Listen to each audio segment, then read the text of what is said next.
Sekda sendiri ini kan terjadi polemik di lingkungan Bukan masyarakat. polemik, sudah jadi KASN sudah melayangkan surat dengan saya bahwa KASN menolak usulan yang lama. Jadi KASN meminta kepada pemerintah Kabupaten Muaro Enim melalui gubernur untuk mengadakan lelang ulang. Jadi yang kemarin dibatalkan oleh KASN. Untuk kursi Wabub sendiri, Kalau Wabub kan jadi gini, proses Wabub itu jika terjadi kekosongan bupati adalah partai pengusung bersatu untuk membawa 2 orang. Oke?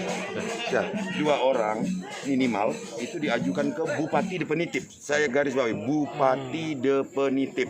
Oke? Oke. Nah, setelah Bupati Definitif menerima usulan dari partai politik, partai pengusung, baru dibawa ke DPRD. DPRD yang akan memilih 1 di antara 2. Jadi artinya nggak boleh bupati penjabat lah ya? Nggak boleh. Selesai dong.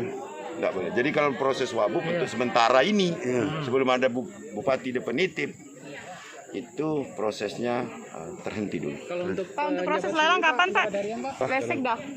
Lelang kan baru kemarin sudah KASN. Nanti saya nunggu Pak Nasron sebagai Bupati sementara yang ditunjuk mengajukan ke saya. Tapi apakah Pak Nasron mengajukan hanya sebatas PJ, Sekda, atau definitif, saya tunggu.